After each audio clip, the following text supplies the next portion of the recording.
السلام علیکم ورحمۃ اللہ وبرکاتہ۔ الحمدللہ رب العالمین والصلاة والسلام علی اشرف الانبیاء والمرسلین نبینا محمد وعلی آلہ واصحابہ اجمعین وبعد۔ برادران اسلام، اللہ کی توفیق سے، اس کے فضل و کرم سے آج کے اس حلقے میں ہم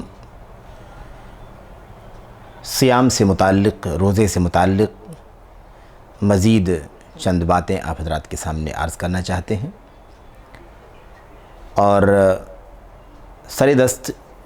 جس موضوع کے بارے میں چند باتیں آپ کے سامنے کرنی ہیں وہ یہ ہیں کہ روزے کی حالت میں چند آداب ہیں جن کا خیال کرنا ضروری ہے۔ روزے کے آداب، صوم کے آداب، ایسے تو بہت سارے آداب ہیں جو اللہ کے نبی صلی اللہ علیہ وسلم کی احادیث سے ہمیں ملتے ہیں، لیکن سرسری طور پر چند اہم اور بنیادی آداب جو ہیں ان کا تذکرہ آپ کے سامنے کیا جاتا ہے، اور یہ آداب اس کی حیثیت جو شریعت کے اندر ہے وہ سنت کی ہے، مستحب کی ہے، اس کا اہتمام ہونا چاہیے، اس کا اجر حاصل کرنے کی کوشش کرنی چاہیے۔ عدم اہتمام، سنت سے بے اعتنائی، یہ انسان کے لیے خطرناک ہے۔ اس لیے صرف اور صرف یہی باتیں ہر دم نہیں ہونی چاہیے کہ کیا یہ فرض ہے، کیا ایسا کرنا واجب ہے، کیا ایسا کرنا ضروری ہے، ایسا نہیں کریں گے تو کیا ہوگا۔ اس طرح کی چیزیں تکلفات کے ضمن میں آتی ہیں، جس سے سلف بہت حد تک تقریباً دور تھے، پورے طور پر دور تھے۔ تو یہ ہماری ذمہ داری ہے کہ ہم روزے کے سلسلے میں اس طرح کی باتیں کرنے کے بجائے جو کچھ بھی آداب ہمیں ملتے ہیں اللہ کے نبی صلی اللہ علیہ وسلم کی سنتوں میں، امت کے سلف کی زندگیوں میں، اسے بروئے کار لائیں، اور کوشش یہ کریں کہ جہاں تک ہو سکے ہمارے روزے کتاب و سنت کے مطابق ہوں، اس میں فرائض کا بھی پورا اہتمام ہو، واجبات کا بھی اہتمام ہو، سنن اور نوافل کا بھی اہتمام ہو، آداب کا بھی اہتمام ہو، خلاف اولا چیزیں بھی جہاں تک ہو سکیں نہ ہونے پائیں، بہتر سے بہتر شکل میں، اچھی سے اچھی صورت میں، اور زیادہ سے زیادہ کمال کے درجے تک ہماری عبادتیں اللہ تبارک و تعالیٰ کی بارگاہ میں پہنچیں، اس کی ہماری اور آپ کی کوشش ہونی چاہیے۔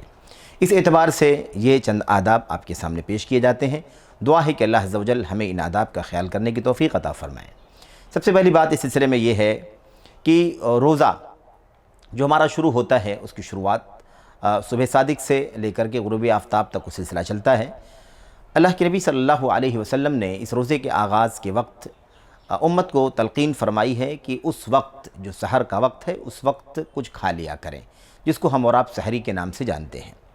یہ جو سحری ہے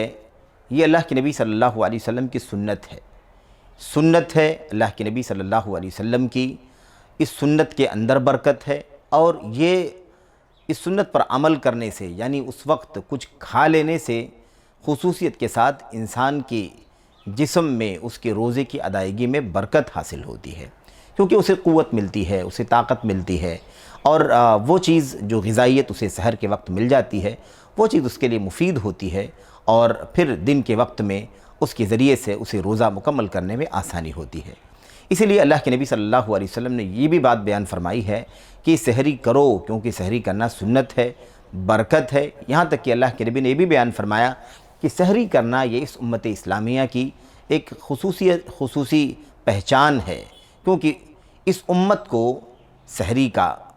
کی تلقین ہے، اور اس امت کو سحری کرنا چاہیے، کیونکہ اہل کتاب جو ہیں یہود و نصارہ، وہ ان کا جو روزہ ہے وہ اس میں سحری نہیں کرتے۔ تو بہرحال ہمیں چاہیے کہ ہم ان کی مخالفت کریں۔ اللہ کے نبی صلی اللہ علیہ وسلم نے فرمایا تسحروا فإن فی السحور برکہ، سحری کر لیا کرو کیونکہ سحری کرنے میں برکت ہے۔ ظاہر سی بات ہے، برکت ایک وسیع لفظ ہے، اور ہر طرح کی برکت اس کے ذریعے سے ہمیں اور آپ کو حاصل ہوگی۔ ایسے ہی اللہ کے نبی علیہ السلام نے فرمایا فصل ما بین صیامنا و صیام اہل الکتاب اکلۃ السحر۔ اللہ کے نبی علیہ السلام نے فرمایا کہ ہمارے اور اہل کتاب یعنی یہودیوں اور عیسائیوں کے روزے کے بیچ میں جو فرق ہے وہ یہی ہے کہ وہ روزہ جو رکھتے ہیں اس میں وہ سحری نہیں کھاتے۔ تو اللہ کے نبی نے فرمایا اکلۃ السحر، یہ جو سحر کا وقت کا کھانا ہے یہ فرق ہے ہمارے ان کے درمیان۔ تو ہمیں چاہیے کہ ہم سحری کریں، اور خصوصیت کے ساتھ اہل کتاب یہود و نصارہ، ایسے ہی مشرکین، مجوسی، جو غیر اسلامی ملتیں ہیں، ان کی مخالفت کرنا بھی دین اسلام کا ایک بنیادی حصہ ہے۔ آپ سوچیں، اس کی حیثیت تو سنت کی ہے، لیکن دیکھیے کام کتنا بڑا ہے۔ اس کا تعلق عقیدے سے جڑا ہوا ہے، اس کا تعلق منہج سے جڑا ہوا ہے، اس کا تعلق غیرت سے جڑا ہوا ہے، اس کا تعلق غیر قوموں کی مشابہت سے متعلق ہے کہ ہمیں غیر قوموں کی مشابہت سے اپنے آپ کو بچانا ہے۔ تو دیکھیں یہ بھی ایک امتیاز ہے، اس لیے کسی بھی چیز کی اہمیت کو کسی بھی اعتبار سے کم نہیں کرنا چاہیے۔ اللہ کے نبی صلی اللہ علیہ وسلم نے یہاں تک اس بات کو سمجھایا کہ سب سے بہترین جو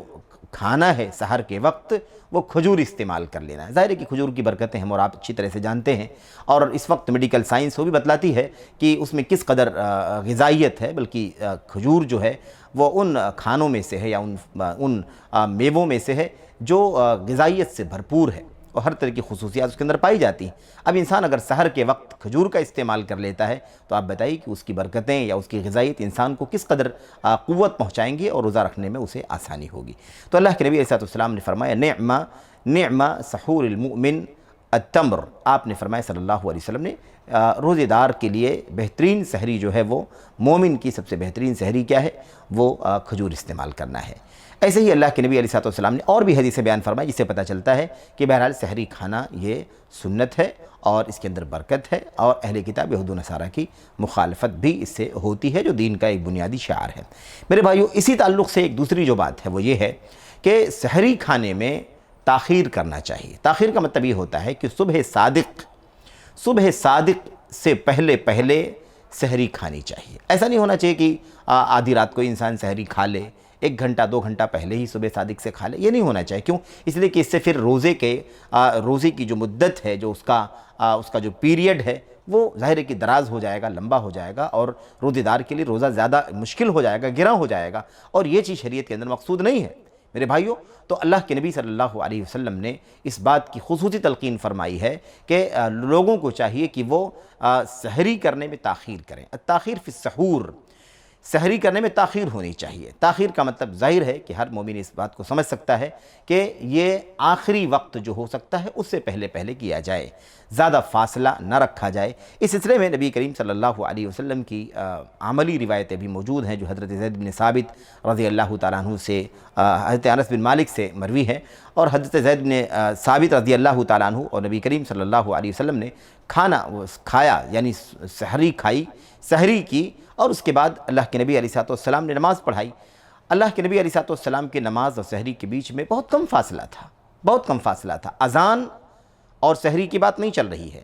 بلکہ نماز اور سحری کی بات چل رہی ہے کہ نماز اور سحری کے بیچ میں زیادہ سے زیادہ 50 آیتوں کی آدمی تلاوت کر لے، اس کا فاصلہ ہوا کرتا تھا۔ آپ سوچیں کہ 50 آیتوں کی تلاوت کرنے میں کتنا وقت لگ سکتا ہے۔ ظاہر ہے کہ آج صبح صادق ہوتی ہے اور اس کے بعد اذان ہوتی ہے، اذان کے بعد 10 سے 15 منٹ کا 20 منٹ کا وقفہ ہوتا ہے، پھر اس کے بعد فجر کی نماز ہوتی ہے۔ آپ سوچیں کہ سحری کر لینے اور نماز کے قیام کے بیچ میں، اقامت الصلاۃ کے بیچ میں 50 آیتوں کی تلاوت کا وقفہ ہوتا تھا۔ ظاہر ہے کہ یہ وقفہ بہت ہی محدود ہے، اور اسے ثابت ہوتا ہے کہ جو صبح صادق کا وقت داخل ہوتا ہے اس سے پہلے اللہ کے نبی صلی اللہ علیہ وسلم اور صحابہ کرام سحری کر لیا کرتے تھے۔ اس لیے بہرحال جو لوگ اس سلسلے میں ہمارے بھائی احتیاط کے نام پر 10 منٹ پہلے سحری بند کر دیتے ہیں، یا 10 منٹ پہلے اعلان بھی کیا جاتا ہے بسا اوقات مسجدوں سے کہ سحری کا وقت اتنے بجے ہے اور وقت ختم ہو رہا ہے، یہ چیز مناسب نہیں ہے۔ یہ اور بات ہے کہ اس طرح سے تلقین کی جائے کہ بھائی ایسا نہ بے احتیاطی لوگ کریں کہ اذان کا وقت داخل ہو جائے، صبح صادق ہو جائے، 2-4 منٹ گزر جائے، اس کے بعد بھی لوگ کھاتے رہیں، ایسا تو نہ کریں۔ اس کی تلقین ضرور کی جائے، لیکن یہ چیز نہیں مناسب ہے کہ ایک طرف اللہ کے نبی صلی اللہ علیہ وسلم فرماتے ہیں کہ سحری میں تاخیر کرنا یہ افضل ہے، بہتر ہے، امت کے لیے بہتری ہے اس کے اندر، اور اس کے بالمقابل ہم کہیں کہ 10 منٹ پہلے سحری کا وقت ختم ہو گیا ہے، یہ چیز بہرحال سنت کی خلاف ورزی ہے، اس سے بہرحال بچنے کی ضرورت ہے۔ تو یہ بہت ہی بنیادی چیز ہے۔ اللہ کے نبی علیہ السلام نے روزے دار کو قوت پہنچانے کے لیے خصوصی طور پر اس بات کا اہتمام کرنے کا حکم دیا ہے یا یہ تلقین فرمائی ہے، اور احتیاط دراصل اللہ کی کتاب پر عمل ہے، احتیاط دراصل نبی کریم صلی اللہ علیہ وسلم کی سنت ہے۔ اصل میں احتیاط جو ہے اسے کبھی بھی اس معنی میں شرعی طور پر لینا درست نہیں ہو سکتا ہے کسی بھی پہلو سے جہاں سنت کی مخالفت لازم آتی ہو۔ سنت کی مخالفت کیسے احتیاط ہو سکتا ہے؟ میرے بھائیوں، سنت کی خلاف ورزی یہ احتیاط نہیں ہے، سنت کی خلاف ورزی یہ انسان کے لیے خطرے کا باعث ہے، فتنے کا باعث ہے، جیسا کہ ہم اور آپ اس بات کو جانتے ہیں۔ اس لیے احتیاط کے نام پر 10 منٹ پہلے سحری بند کر دینا، یا ایسے ہی احتیاط کے نام پر 5 منٹ رک کر کے افطار کرنا، یہ ظاہر ہے کہ اللہ کے نبی صلی اللہ علیہ وسلم کی جو سنت ہے، صریح سنت، سحری کے وقت کے سلسلے میں، سحری کرنے کے سلسلے میں، افطار کرنے کے سلسلے میں اس کی صریح خلاف ورزی ہے۔ اس میں کوئی شک نہیں ہے کہ نہ صبح صادق کے بعد سحری کرنا درست ہے، نہ غروب آفتاب سے پہلے افطار کرنا درست ہے، لیکن پہلے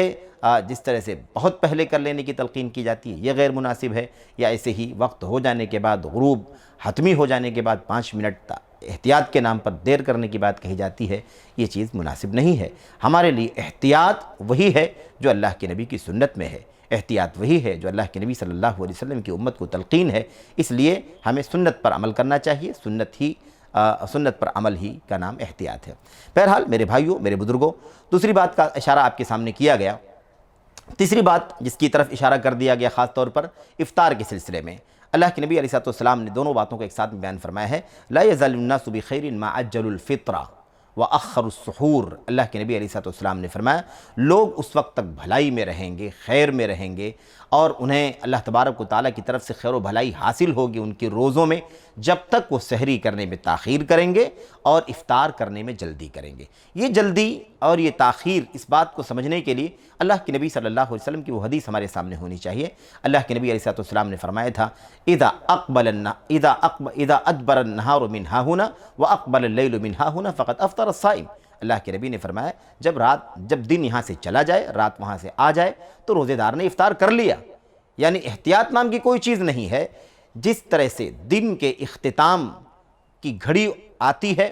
اسی کے ساتھ ساتھ ہی رات کی شروعات بھی ہو جاتی ہے۔ میرے بھائیو، اسی لیے اس بات کو اللہ کے نبی علیہ السلام نے واضح کر دیا ہے۔ ادھر سے دن گیا، ادھر سے رات آئی، روزے دار نے افطار کر لیا، یعنی روزے دار کو افطار کر لینا چاہیے۔ اس میں بلکہ اس بات کی تلقین ہے، اس بات کی طرف اشارہ ملتا ہے کہ احتیاط کے نام پر لیٹ کرنا، تاخیر کرنا یہ مناسب نہیں ہے۔ میرے بھائیو، میرے بزرگوں، تو یہ چیز امت کی بھلائی کی ہے۔ لا يزال الدین بخیر لا يزال الدین ظاہرا ما عجل الناس الفطر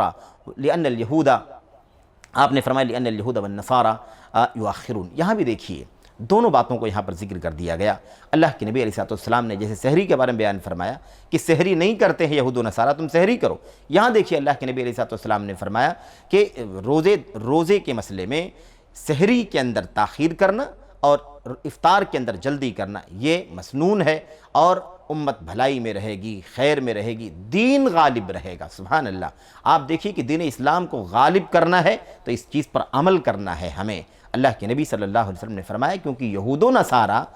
و نصارہ تاخیر سے افطار کرتے ہیں، ہمیں جلدی کرنا ہے، جیسے ہی غروب ہو گیا ہمیں افطار کر لینا ہے۔ اب آج لوگ کہتے ہیں کہ میڈیکل سائنس ہے، یا مثال کے طور پر فلکیات ہے، یا اور جو جدید وسائل ہیں اس کی بنیاد پر جو وقت طے کیا جاتا ہے وہ حتمی نہیں ہے، اس لیے ہمیں 2-4 منٹ 5 منٹ رک جانا چاہیے۔ میرے بھائیوں، میرے بزرگوں، یہ جو وسائل ہیں یہ وسائل ہر جگہ معمول بھی ہیں، اور الحمدللہ اس کا ایک مرتبہ جائزہ لے کر کے اطمینان کر لینا چاہیے۔ ایسا نہیں ہونا چاہیے کہ اسی شوشے کی بنیاد پر کہ کوئی حتمی نہیں ہے، کہا نہیں جا سکتا کہ واقعی غروب ہو جاتا ہے نہیں ہو جاتا ہے، اس بنیاد پر ہمیشہ تاخیر کرنا افطار کے اندر یہ کہاں کا انصاف ہے؟ اگر اطمینان نہیں ہے تو 1 بار 2 بار 4 بار 10 بار جس کو اطمینان نہیں ہے وہ باقاعدہ جا کر کے اس کے ماہرین سے ملاقات کر کے یا باقاعدہ ان جگہوں پر، ان رصدگاہوں پر پہنچ کر کے اطمینان کر سکتا ہے کہ کیا جو وقت طے کیا گیا ہے، جس کا اعلان کیا جاتا ہے ویب سائٹوں پر یا مختلف جو اس کے سورسز ہیں وہاں پر جو وقت طے کیا جاتا ہے وہ وقت کہاں تک یقینی ہے یا یقینی نہیں ہے، تاکہ اس کے بعد یقین ہو جائے کہ حقیقت کیا ہے، اور اس بنیاد پر یہ احتیاط کے نام پر تاخیر کرنے کا مسئلہ ختم کر دیا جائے۔ کیونکہ ہمیں سب سے بڑا خطرہ یہ ہے کہ سنت کی مخالفت ہو رہی ہے۔ آپ کہہ رہے ہیں جلدی افطار کرو اور ہم کہتے ہیں کہ افطار میں تاخیر کرو۔ میرے بھائیوں، اللہ کے نبی کہتے ہیں کہ دیر سے سحری کرو اور ہم کہتے ہیں ہم کہتے ہیں کہ افطار میں سحری کے اندر تحری 10 منٹ 15 منٹ پہلے بند کر دیا کرو، تو یہ بہت خطرناک مسئلہ ہے، سنت کی مخالفت نہیں ہونی چاہیے، ہمیں اہتمام کرنا چاہیے اور اس سلسلے میں ایک بار اطمینان کر لینا مناسب ہے۔ میرے بھائیوں، میرے بزرگوں، ایسے ہی سرسری طور پر مزید چند آداب ہیں جس کا تذکرہ آپ کے سامنے کر دیتا ہوں، اور یہ ساری چیزیں ایسی ہیں جو معلوم ہیں لیکن محض بہر یا دہانی کے طور پر خاص طور پر یہ باتیں ہمارے سامنے آنی چاہیے۔ اللہ کے نبی صلی اللہ علیہ وسلم کی سنت یہ تھی کہ آپ ایسے تو آدمی کچھ بھی کھا لے، غروب آفتاب کا یقین ہونے کے ساتھ کچھ بھی کھا لے تو اس کا روزہ جو ہے وہ افطار ہو جائے گا، لیکن ظاہر ہے کہ سنت سنت ہوتی ہے، سنت سے بڑھ کے کوئی چیز نہیں ہوتی۔ جس طریقے سے سحری کے وقت میرے بھائیوں کھجور کا اہتمام کرنا یا کھجور کھانا بہترین سحری ہے، ایسے ہی افطار میں بھی نبی کریم صلی اللہ علیہ وسلم روزے کی حالت میں جو غذائیت کی کمی جسم کے اندر آ سکتی ہے اس کی حکمت بھی ہو سکتی ہے، بہرحال ہمیں حکمتوں میں تو عام طور پر نہیں جانا ہے کیونکہ ہمارے لیے سنت کافی ہے۔ اللہ کے نبی صلی اللہ علیہ وسلم نے جو سنت ہمیں بتلائی وہ یہ ہے کہ آپ اگر میسر ہو تو آپ رطب کے ذریعے سے افطار کریں۔ رطب تازہ کھجوروں کو کہا جاتا ہے، اگر یہ میسر ہو تو الحمدللہ، اگر یہ میسر نہیں ہے تو خشک کھجوریں جو ملتی ہیں اس کا استعمال کر کے افطار کر لیا جائے، اگر یہ بھی نہ ہو تو پھر ہمیں پانی سے افطار کرنا چاہیے، جسم میں پہلے پانی جانا چاہیے، تو ہمیں اس چیز کا اہتمام کرنا چاہیے۔ ویسے عام طور پر اہتمام ہوتا ہے لیکن بسا اوقات اہتمام نہیں بھی ہوتا ہے، اس لیے اس کا اہتمام کیا جانا چاہیے۔ اللہ کے نبی علیہ السلام کی یہی سنت تھی جیسا کہ حدیثوں کے اندر موجود ہے، اور آپ صلی اللہ علیہ وسلم افطار کرنے کے بعد جو دعا پڑھتے تھے وہ کہتے تھے ذهب الظمأ وابتلت العروق وثبت الاجر ان شاء اللہ، پیاس بجھ گئی، رگیں تر ہو گئیں اور انشاءاللہ تبارک و تعالی اجر بھی یقینی طور پر مل جائے گا۔ تو میرے بھائیوں، میرے بزرگوں، اس سلسلے میں اہل علم کا بہرحال اختلاف ہے کہ یہ افطار سے پہلے پڑھیں یا افطار کے بعد پڑھیں، یعنی کچھ کھانے سے پہلے ہی پڑھ لیں یا کھانے کے بعد پڑھیں۔ بہرحال دونوں چیزوں کا احتمال ہے، زیادہ جو غالب ہے اس کا معنی، قریبی جو معنی ہے وہ یہی ہے کہ کھانے کے بعد انسان یعنی افطار کر لینے کے بعد اس دعا کو پڑھے۔ خیر، جبکہ گنجائش دونوں کی ہے۔ ایسے ہی روزے کے آداب میں سے ایک چیز اور بھی ہے، وہ یہ ہے کہ ہمیں دوسروں کو بھی روزہ افطار کرانا چاہیے۔ افطار کروانا بہت بڑے اجر و ثواب کا باعث ہے۔ میرے بھائیوں، جیسے انسان کو روزہ رکھنے کا ثواب ملتا ہے، ایسے ہی روزہ افطار کروانے کا ثواب ملتا ہے، اور دونوں کے ثواب میں کوئی کمی نہیں ہوتی۔ اللہ کے نبی علیہ السلام نے خصوصی طور پر اس کا تذکرہ فرمایا ہے، اور آپ نے فرمایا من فطر صائما كان له مثل اجره غیر انه لا ينقص من اجر الصائم شيء۔ اللہ کے نبی علیہ السلام نے فرمایا کہ جو شخص کسی کو روزہ افطار کرواتا ہے اسے ویسے ہی ثواب ملتا ہے جیسے روزہ رکھنے والے کو ثواب ملتا ہے، دونوں کے ثواب میں کوئی کمی نہیں ہوتی ہے۔ تو بہت بڑی نیکی کا کام ہے، موقع ہے، اور انسان افطار کرانے کا مطلب یہ نہیں ہے کہ انسان کوئی تکلف کرے یا کوئی مطلب بہت زیادہ توسع کے ساتھ کھانے وغیرہ کا اہتمام کرے، کوئی ضرورت نہیں۔ میرے بھائیوں، افطار کرانے کا مطلب یہ بھی ہے کہ انسان کھجور کھلا دے، کھجور پہنچا دے لوگوں کے پاس تاکہ وہ افطار کر لیں، تو افطار کرانا یہ اجر و ثواب کا باعث ہے۔ یہ چیز بہت ہی اہمیت کی حامل ہے اور اس کا اہتمام ہونا چاہیے۔ ایسے ہی آداب میں سے ایک آخری ادب اور جو اختصار کے ساتھ میں بیان کرنا تھا، وہ آخری بات ہے، وہ یہ ہے کہ روزے دار کو روزے کی حالت میں کسی بھی وقت، صبح سے لے کر کے غروب آفتاب سے پہلے پہلے تک جو وقت ہے روزے کا، کسی بھی وقت اس کے لیے مسواک کرنا مسنون ہے۔ مسواک کرنا مسنون ہے، مستحب ہے میرے بھائیوں، میرے بزرگوں، اور یہ چیز سب کے لیے، ویسے تو روزے دار نہ بھی ہو تب بھی روزہ مسواک کرنا سنت ہے، مستحب ہے اور ہر طرح سے خیر کا باعث ہے، لیکن روزے دار بھی روزے کی حالت میں دوپہر کے وقت میں، صبح کے وقت میں، شام کے وقت میں، کسی بھی وقت اس کو بہرحال مسواک کرنا چاہیے، مسواک کرنا سنت ہے۔ اللہ کے نبی صلی اللہ علیہ وسلم بیان فرماتے ہیں السواک مطہرۃ یا مطہرۃ للفم مرضات للرب، مسواک جو ہے یہ منہ کی پاکیزگی کا سبب ہے، منہ کو پاک کرنے کا سبب ہے، اس سے منہ کی پاکی ہوتی ہے، ستھرائی ہوتی ہے اور اللہ تبارک و تعالیٰ کی رضا کا باعث ہے۔ اللہ کے نبی صلی اللہ علیہ وسلم اور صحابہ کرام سے بہت سارے آثار اور بہت ساری حدیث ملتی ہیں جس میں ثابت ہوتا ہے کہ روزے کی حالت میں بھی مسواک کیا کرتے تھے۔ بہرحال میرے بھائیو، یہ چند آداب تھے اختصار کے ساتھ جس کا تذکرہ کیا گیا، اور بنیادی طور پر یہ باتیں ہیں، ورنہ بہت سارے آداب ہیں جو روزے کے سلسلے میں ہم اور آپ بیان کر سکتے ہیں اور جان سکتے ہیں۔ اللہ سے دعا کرتے ہیں کہ اللہ عز و جل ان آداب کا خیال کرنے کی توفیق عطا فرمائے اور ہمیں اپنے روزوں کا مکمل اجر و ثواب حاصل کرنے کی توفیق بخشے، آمین یا رب العالمین۔ السلام علیکم ورحمۃ اللہ وبرکاتہ۔